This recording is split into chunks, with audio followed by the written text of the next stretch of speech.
I remember that moment very clearly, not because it was loud but because it was too quiet. I was standing at the reception desk of a luxury hotel in Boston. Crystal lights reflected off the marble floor, catching the sparkle of evening gowns and tailored suits. Everything looked perfect except for one thing. My name didn't exist there. When the receptionist asked for my name, I answered calmly, Myra Bennett, the bride's sister. She checked the list again and again, and I could see her smile slowly tighten. Then she said it politely, but it landed like a drop into something deep and endless. My name wasn't there. I didn't react right away. I just stood there for a few seconds longer than normal. Behind me, the ballroom doors were slightly open. Music drifted out along with laughter and the sound of glasses clinking. Hundreds of guests inside, all welcomed. Just not me. I repeated who I was slower this time, as if clarity might change something. It didn't. They offered to call someone for me, but I already knew who I needed to call. Victoria answered quickly. Her voice was cold, rushed, like I was interrupting something important. When I told her what was happening, she didn't hesitate. She confirmed it. Yes. That was all it took. No explanation, no attempt to soften it, just confirmation. When I asked if I hadn't been invited, she laughed lightly. Not loud, not cruel in tone, but sharp enough to cut through anything I might still be holding on to. She said I should have understood. I told her I was her sister. She replied that it was her wedding, not a charity event. The words weren't new, but hearing them in that moment, in that place, made them clearer than ever before. She said I didn't belong there, that I never had. I looked down at the small box in my hands. Silver, simple, easy to overlook among everything else in that room. I told her I just wanted to leave the gift. She laughed again and asked what I could possibly have that she needed.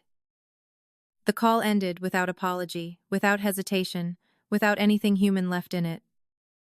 I stood there for a moment longer, then walked toward the gift table. It was filled with large boxes, expensive wrapping, recognizable brands. Mine was the smallest.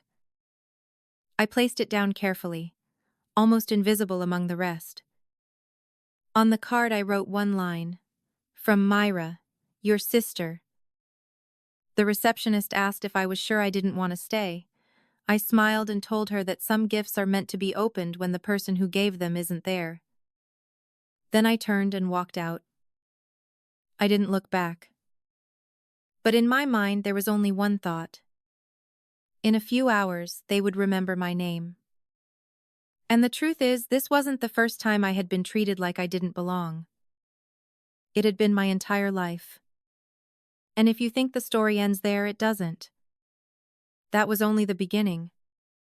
I was born into a house that from the outside looked perfect. A 3-story home in Beacon Hill, large windows, white curtains, a perfectly trimmed front garden, dinner parties filled with well-dressed guests, polite laughter, firm handshakes, a family people admired. At least that is what they saw. Inside that house there were 2 daughters, and only one of them truly existed. Her name was Victoria, mine was Myra. There were only 3 years between us, but the difference in how we were treated felt like 2 separate worlds. Victoria had the bigger room, the newest clothes, piano lessons, dance classes, performances, where my parents always sat in the front row. I wore what she no longer wanted.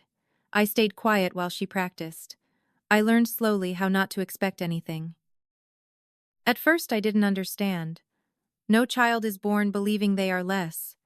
They only begin to believe it after being treated that way long enough. The moment I truly understood my place came when I was 10. I remember that morning clearly. I woke up early without an alarm because it was my birthday. Double digits, 10 years old. It felt important, big enough that I had counted down to it for days. I had imagined simple things. A cake with my name, a few balloons, maybe just my parents remembering. I went downstairs. No one was waiting. My mother stood in the kitchen, back turned, speaking quickly on the phone, her voice full of excitement. She was talking about Victoria's debut party, about guests, about making everything perfect. Victoria again. I stood there for a few seconds before speaking. I told her it was my birthday. She paused just long enough to recognize it, then said they would do something later. She went back to her call. No smile, no hug, no words that made it real. I stood there alone in a kitchen that suddenly felt too large. That night I waited anyway. I sat in my room wearing the nicest thing I had, thinking maybe there was a surprise. But nothing came. No cake, no gift, no knock on the door. Until it finally opened. My grandmother Eleanor stepped in quietly. She was never like the others. She didn't try to impress, didn't raise her voice, but when she was there I felt seen. She wished me a happy birthday and handed me a small box. It wasn't extravagant, but it was the only thing that belonged to me that day. She sat beside me, and when I told her, I thought no one remembered. She didn't dismiss it. She didn't comfort me with empty words. She simply understood. She told me that some people don't realize what they are missing until it is too late. Inside the box was a camera. Not a toy, but a real one. Solid, cold, something that felt like it mattered. When I asked why, she told me I saw the world differently, and one day the world would have to look back at me. I didn't fully understand her then, but I remember the feeling. For the first time I held something that was truly mine. The years after that didn't change. Victoria remained the center of everything, and I learned how to exist on the edges. But something shifted quietly. I started seeing the world through the lens of that camera. I captured light through windows, leaves falling in autumn, small moments no one else noticed. And in those images I felt real. My grandmother was the only one who looked at them. She would sit for hours studying each photo, telling me I was telling stories others couldn't see. I didn't need my parents to watch.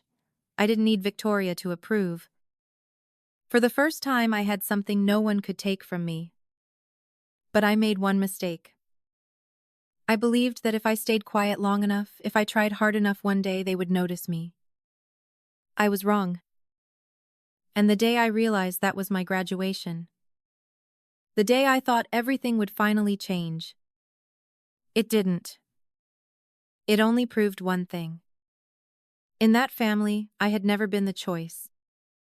I used to believe that one big moment could change everything, that if something was important enough, meaningful enough, my parents would finally see me, not as the other daughter, but as someone they could be proud of. I chose to believe that moment would be my graduation. It wasn't just a ceremony for me. I had earned a full scholarship to one of the most prestigious art schools I had ever dreamed of. It came from years of working alone, editing photos late into the night, learning techniques no one in my family ever took seriously. For the first time, I thought I had something worth being seen.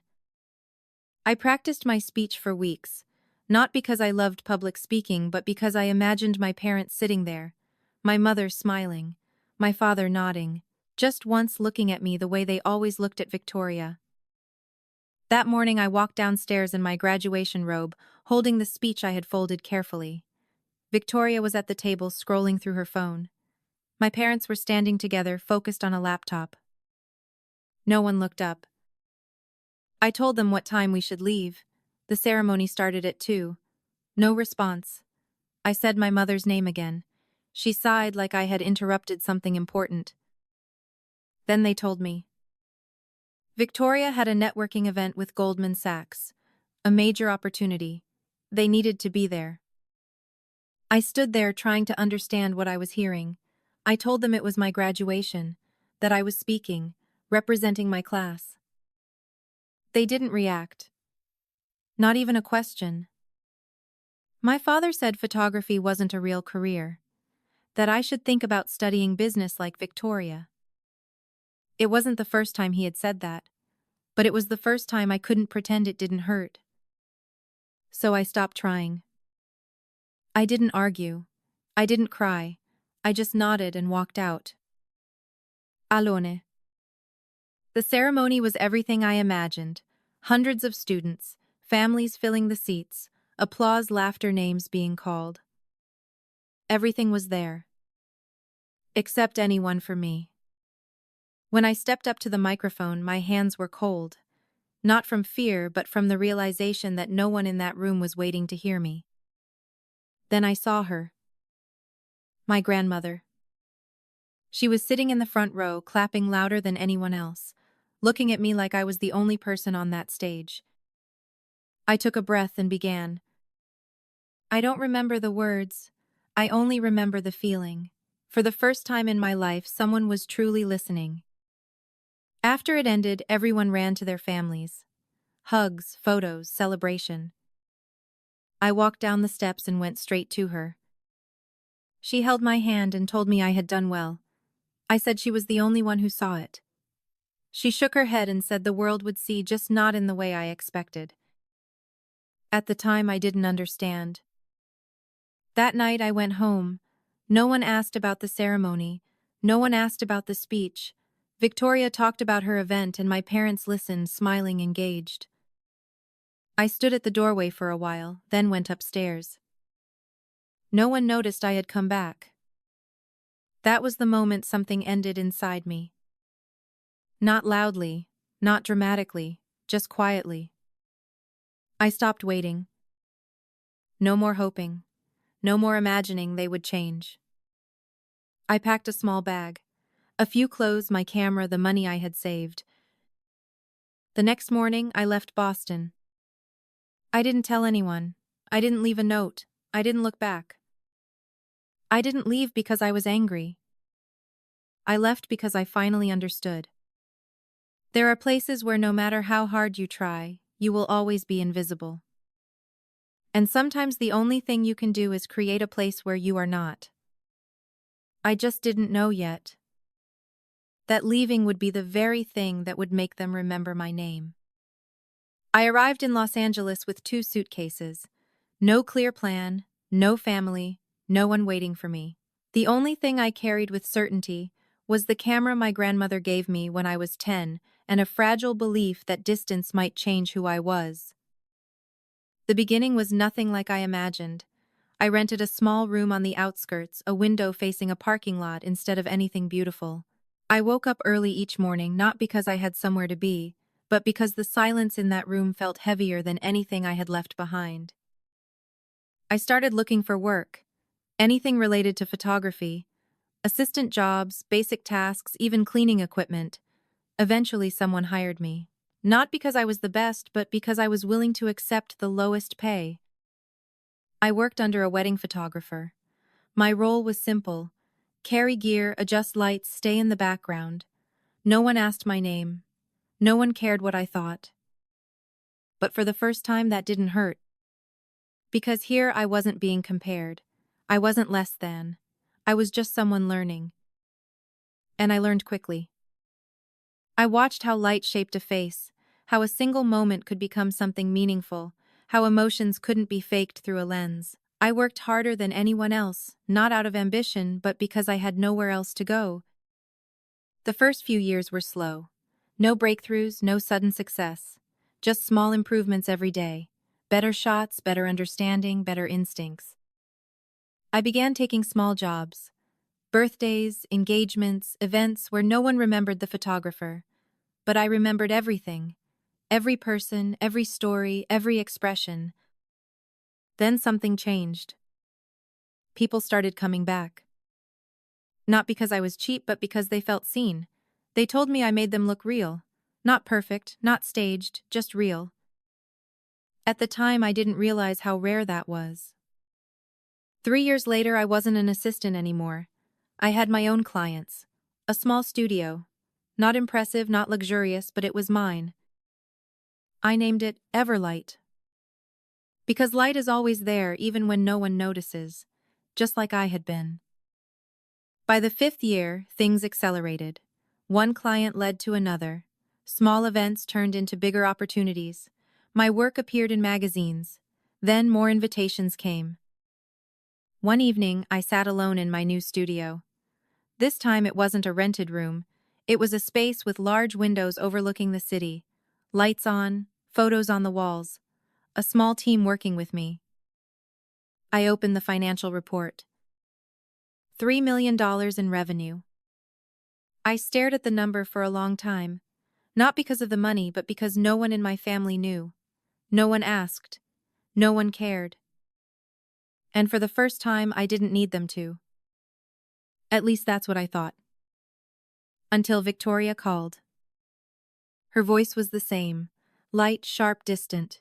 She told me about her success, her contracts, her achievements. Then she asked about me as if she already knew the answer. I looked around my studio, at everything I had built, and I simply said I was doing fine. She told me about a celebration my parents were hosting for her. Of course I wasn't invited. I wished her a good evening and ended the call. No anger, no pain, just emptiness. Then a few months later, everything shifted again. I got a call. My grandmother had passed away. I didn't have time to prepare. No goodbye, no final words. I flew back to Boston the same day. The funeral was large. Many people came. People she had helped, people who respected her. I sat alone in the third row. In front of me, my family sat together, still looking like a perfect picture. But this time I saw them differently. Like strangers. And then I noticed something. Victoria wasn't really crying. She leaned toward my mother, whispering. My mother whispered to my father. Small exchanges, quiet, calculated. Words like jewelry, lawyer, when will it be transferred? I looked at my grandmother's coffin, then back at them. And in that moment I understood. Not everyone comes to a funeral because of who was lost. Some come for what was left behind. What I didn't know then was that after that funeral, a truth would be placed in my hands. A truth that 6 months later I would put into a small silver box and bring to Victoria's wedding. The funeral ended in a quiet, orderly way. People stepped forward one by one, placing flowers, lowering their heads, saying words that sounded right, but did not always feel real. There were polite embraces, well-timed tears, and carefully chosen sentences. I stayed at the back and watched. Not because I didn't want to go closer, but because I no longer knew where I belonged in that family. When people began to leave, I was ready to walk out the same way I had come, quietly without being noticed. But a hand touched my shoulder. A man introduced himself as Harrison Cole, my grandmother's lawyer. His tone was calm, measured. He said there were a few things she had left specifically for me. Not for the family, not for Victoria, for me. That feeling wasn't surprise.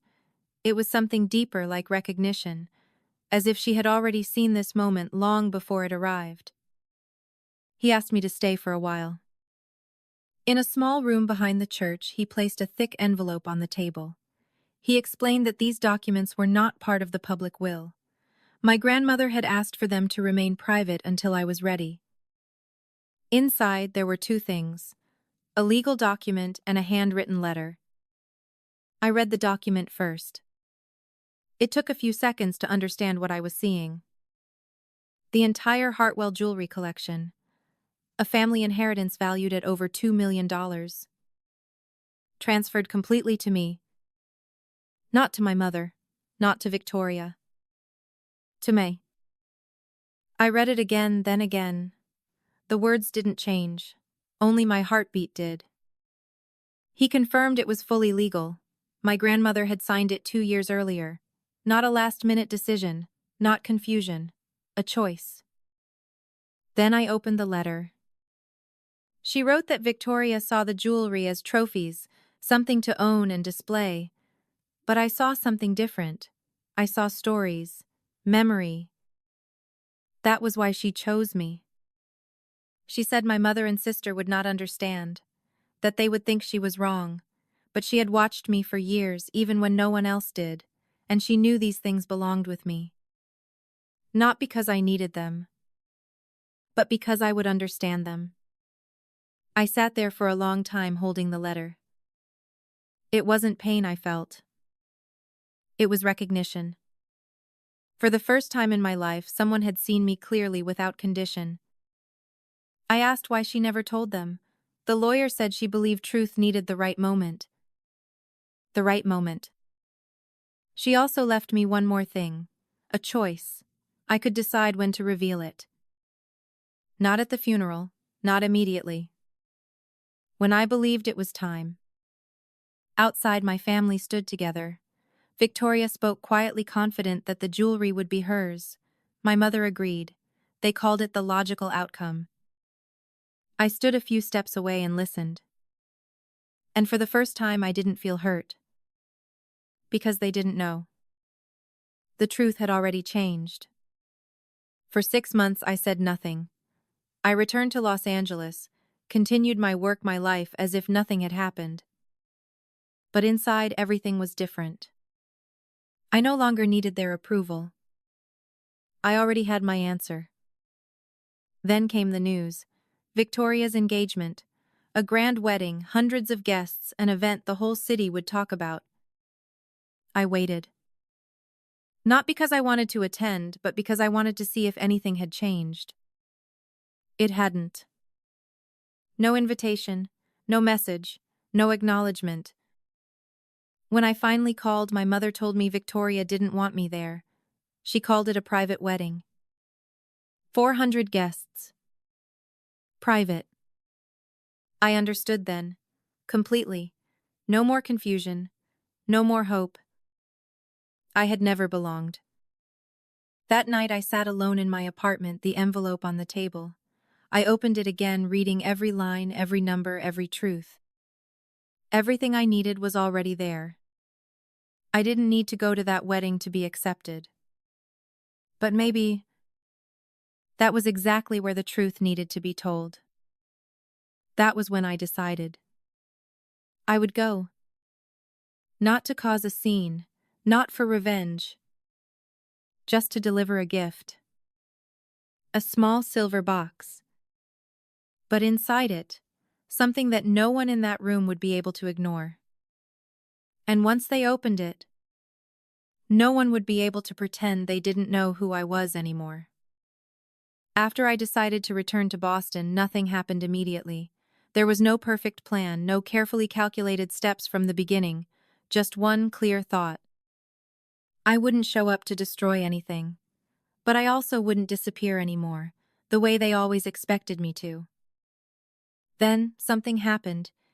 Even now, I'm not sure whether to call it coincidence or the way life quietly arranges things when the time is right.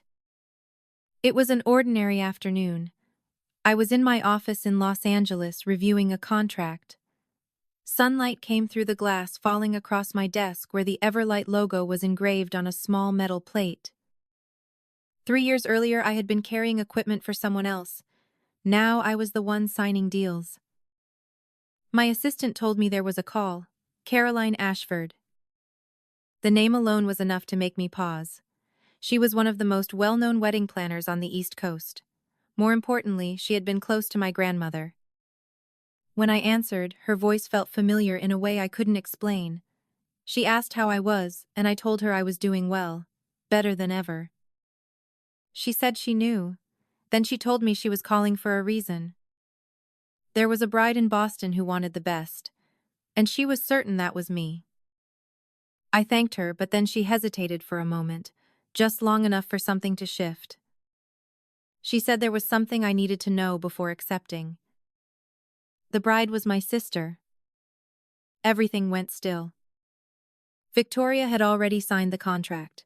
With my company, she had hired me without knowing it was me. I looked down at the papers on my desk. The company name. My name. It had all been there the whole time. She had just never noticed. I asked if the contract was valid. Caroline told me the deposit had already been paid. $15,000. Non-refundable. That was the moment I understood. This wasn't coincidence. It was an opening. Not something I had planned, but something that had arrived exactly when it needed to. Caroline said my grandmother used to believe that truth finds its own way to the surface. I didn't refuse the job, but I didn't say I would appear in person either. I told her my team would handle everything for now. Not because I was afraid, but because I wanted things to unfold the right way. Not driven by emotion. Driven by truth. In the weeks that followed, I learned more about the wedding, not from my family but from Caroline. There was a pre-wedding brunch. Champagne small talk, carefully curated conversations. and at the center of it all, one topic kept coming up. The Hartwell jewelry. Victoria believed it would be the highlight of her wedding. She told everyone my grandmother had always intended it for her. She didn't just believe it. She had already prepared a display case for it. My mother didn't correct her. Of course she didn't. Victoria still didn't know the truth. She had been calling the lawyer asking about the jewelry, and every time she was told it was still being processed. She thought it was delay, not timing. While all of this was happening, I prepared. Not a complicated plan, just a small silver box. Inside it, there were no jewels. Only the truth. A copy of the will, my grandmother's letter, a photograph, and the contract Victoria had signed with me. I wasn't doing this to humiliate her. I didn't need to. I already had my own life. But there was one thing I could no longer do. Pretend I had never existed. The night before my flight, I couldn't sleep. Not from fear, but from certainty. After tomorrow, nothing would be the same. Not for Victoria, not for my parents, and maybe not for me either. I stood in front of the mirror wearing something simple. Not to stand out, not to disappear, just enough to be present. I told myself quietly that I wasn't going there to destroy anything. I was going to end something. The next morning, I took the silver box with me, boarded the flight to Boston, and walked into the hotel. A few hours later, the truth would be opened. And no one in that room would be able to ignore it. The flight from Los Angeles to Boston lasted nearly 6 hours, but to me it felt like a necessary silence. No one called my name on that plane. No one asked who I was. No one expected anything from me, and strangely that made it easier to breathe. I sat by the window, watching the clouds move slowly beneath me, my hand resting lightly on my bag. Inside it, the small silver box stayed still. From the outside, it looked insignificant, but I knew what it carried. Something that could change everything. I didn't open it. I didn't check it again. I didn't need to. I had already memorized every detail inside it, the same way I had memorized my own story. When the plane began to descend, my heartbeat shifted. Not from fear, but from recognition. I was returning to the place that once made me leave. The Grand Belmont looked exactly the same. Elegant, flawless, filled with people who moved as if they belonged there. Light spilled from chandeliers, soft music filled the air, and confident smiles passed from one guest to another. I stood at the edge of it all. Like always. But this time I didn't feel invisible, just unnamed. I adjusted my dress, took a breath, and walked to the front desk. The conversation played out exactly as expected. My name wasn't on the list. I wasn't invited. Victoria confirmed it without hesitation. So I placed the silver box on the gift table. And I left. But this time the story didn't end there. Outside the hotel, the autumn air was colder than I remembered. The quiet stood in sharp contrast to the music and laughter behind the glass. I looked up at the windows, glowing warm against the dark. Inside, my family was celebrating. Victoria laughing, my mother proud, my father shaking hands with people who mattered. And no one thinking about me. A part of me had grown used to that. But this time it wouldn't end the same way. I got into a taxi and told the driver to take me to Logan Airport. The city passed by in familiar shapes, places I had once known, but nothing felt the same anymore. I wasn't the girl waiting to be acknowledged. I was the one who had already rewritten her name. At the airport, I didn't rush. I sat by the window with a coffee, watching planes take off and land. Everything felt normal, too normal compared to what was happening elsewhere. I checked the time. The reception would have started. Guests seated, speeches given, and then as tradition went, the bride would begin opening gifts. I imagined it clearly. Victoria smiling, moving through the larger boxes first, the expensive ones, the ones meant to impress, and then eventually her hand reaching something small. Unremarkable. Easy to overlook. But if she opened it, everything would shift. The sky outside turned orange as the sun lowered, a day ending for everyone else. For me, something else was just beginning. My phone vibrated once, then stopped. I didn't check it. I already knew. It would come. Not if. When. I placed my hand on my bag. The box was no longer there. It was in that room now, at the center of something I no longer needed to be present for. For the first time in years, I didn't feel like I was running away. I wasn't leaving because I was pushed out. I was leaving because I had already set something down. Then my phone rang again. And again. Victoria. My mother. My father. Over and over. I didn't answer. I took another sip of coffee and allowed myself a small, quiet smile. Because I knew. The box had been opened. But what they found inside wasn't just one truth. It was everything they had chosen not to see.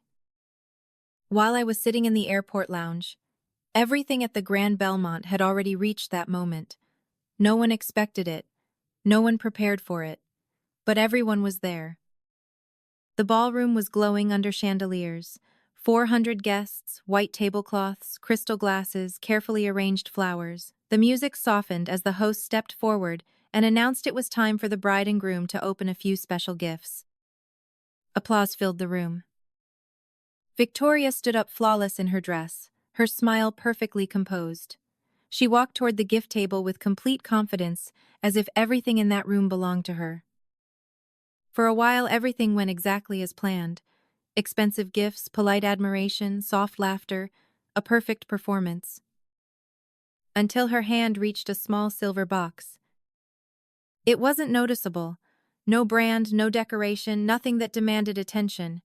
She picked it up, glanced at the card, and laughed lightly. She said it was from her sister, that I hadn't come but still sent something. Her tone carried that familiar edge, the same quiet dismissal she had always used. A few guests turned to look. Some smiled, curious. Then she opened it. At first nothing changed. Her expression stayed the same, but then in less than a second something stopped. Not dramatically, just enough. Inside the box there were no jewels. No money. Nothing she could display. Just papers. Thick, neatly folded. She frowned, confused, and pulled out the first page. A legal document, signatures, official marks. She read one line, then another, then another. The color in her face shifted. Marcus leaned closer, asking what was wrong. She didn't answer. Her hands started to shake. She moved to the second page. A handwritten letter. She read it quickly, then again slower this time, as if hoping she had misunderstood. But nothing changed. Her voice broke slightly as she said it couldn't be true, that my grandmother would never have done that. By then, people around her were paying attention. Conversations faded. Chairs shifted. The room was no longer a celebration. It had become something else entirely. My mother stepped forward and took the papers. She read them, stopped, read again. Her voice lacked certainty when she said something was wrong. My father took them next. He didn't react immediately. He just read very still, as if something inside him had already begun to collapse. The room quieted completely. Victoria insisted the documents were fake, that I had created them, but no one confirmed it. No one defended her. There was only silence. Marcus told her to read again. She refused, saying she knew what was supposed to happen, that the jewelry was always meant for her. She turned to my mother, asking her to confirm it. But my mother didn't answer. Then my father spoke. Not loudly, not emotionally. He simply said it was his mother's handwriting. That was enough. Victoria stepped back, shaking her head, trying to reject something that had already become undeniable. But there was still one more thing in the box. Marcus saw it and picked it up. A contract. Everlight Studios. Her name. My name. He read it slowly, carefully, then looked at her in a way that had completely changed. He reminded her that she had said I had nothing. Then he asked why she had signed a contract with my company. Victoria didn't answer. She couldn't. The entire room fell into silence. 400 people all understanding at the same time. And miles away my phone kept ringing. Because that moment wasn't just about a gift being opened. It was a life being revealed. In that moment, when Marcus finished reading the contract, something shifted in the room. Not loudly, not dramatically, but completely. No one looked at Victoria the same way again. It wasn't just about a piece of paper, it was about everything that suddenly started to connect. The stories she had told, the way she had described me, the version of reality she had built so carefully, it all began to crack. She stepped back, trying to regain control, saying it meant nothing that she didn't know the company belonged to me. But no one answered her. Marcus didn't raise his voice.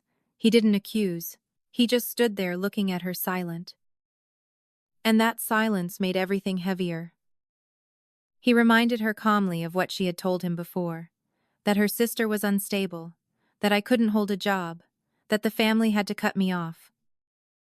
She tried to respond, but the words didn't come together anymore. Not because she didn't want to speak, but because there was nothing left that could hold up. Around the room, people began to whisper. Quietly at first, then spreading. Someone recognized the name Everlight. Someone else had hired the company before. Another mentioned how difficult it was to book. It wasn't noise. It was something more dangerous. Confirmation. Victoria turned to my mother, asking her to say something. But my mother didn't speak. She just stood there staring at the letter as if reading more than words, as if seeing years she had ignored. My father said only one thing, that it was his mother's handwriting, that it had been decided long ago. That was enough. Victoria lost control for the first time, not the composed bride anymore, not the center of the room, just someone trying to hold on to a version of reality that was already gone. Then Caroline stepped forward. Her voice didn't need to be loud. It cut through everything. She said she had been there when the documents were signed, that my grandmother had made her decision clearly. Victoria tried to deny it, but Caroline didn't stop. She explained the difference. Victoria saw the jewelry as something to own. I saw it as something to remember. And in that distinction, everything became clear. The room went still again, not confused this time, but settled into understanding. Then more voices joined. Guests who had worked with me, people who knew my work, my company, my name. Not as a sister. As a professional. As someone real. Victoria tried to push back, calling it all wrong, calling it meaningless. But the numbers spoke for themselves. The reputation, the work. Things that didn't need to be defended. My mother repeated the number quietly, as if trying to understand it. My father said nothing, but inside that silence, everything was being recalculated.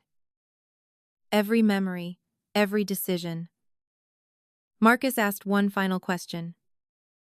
If there was anything else? Victoria opened her mouth, but nothing came out. And that was the moment everyone in that room understood the truth. Not about me. About her. Someone in the corner lifted a phone and started recording. No one stopped them, because when truth appears, people don't turn away from it. Miles away, my phone kept vibrating. Call after call. My mother. My father. Victoria. I didn't answer. For the first time in my life, I didn't need to. Then a message came. Not from my family. From Marcus. He said he needed to understand what had happened. I looked at the screen for a long time. Because I knew. That wasn't the end. That was where the consequences began. When the truth finally came out, nothing exploded the way people imagine. There were no dramatic screams, no sudden chaos. Everything broke apart quietly. Inside the Grand Belmont Ballroom, the celebration stopped without anyone announcing it. The music faded into the background. The wedding cake stood untouched. 400 people all looking in the same direction. Victoria? She was still standing there, still in her perfect dress. But something had left her. Her expression was empty, as if everything she had been holding onto had slipped away at once. Marcus moved first. He placed the contract down on the table gently, almost carefully. But that small movement felt like an ending. He said he needed time. His voice wasn't angry. It wasn't loud. It just wasn't warm anymore. Victoria tried to speak to explain, but he stopped her before she could finish. "Not now," he said. Then he turned and walked away without looking back. That was the moment she truly lost control. She called after him, her voice breaking, reminding him it was their wedding. But he didn't stop. And when he didn't stop, something else began. Guests started to stand. On bi on. Slowly. No one made a scene. No one needed to. The silence carried more weight than anything they could have said. At one of the tables, my mother sat down as if her legs could no longer hold her. She looked around at the whispers, the glances, the shift in how people saw her. She said it shouldn't have happened, but no one answered. My father remained standing, but he was no longer in control of the room. Not the man people deferred to, just someone facing the consequences of his own choices. Victoria finally broke. Not in anger, but in collapse. She sat down, covering her face, as if refusing to look could undo what had already been seen. But nothing disappeared. In the corners of the room, phones were raised. First one, then another, then more. No one stopped them. No one tried. Because what was happening was too real to hide. Within hours, the first video appeared online. No edits, no framing, just what happened. And people watched.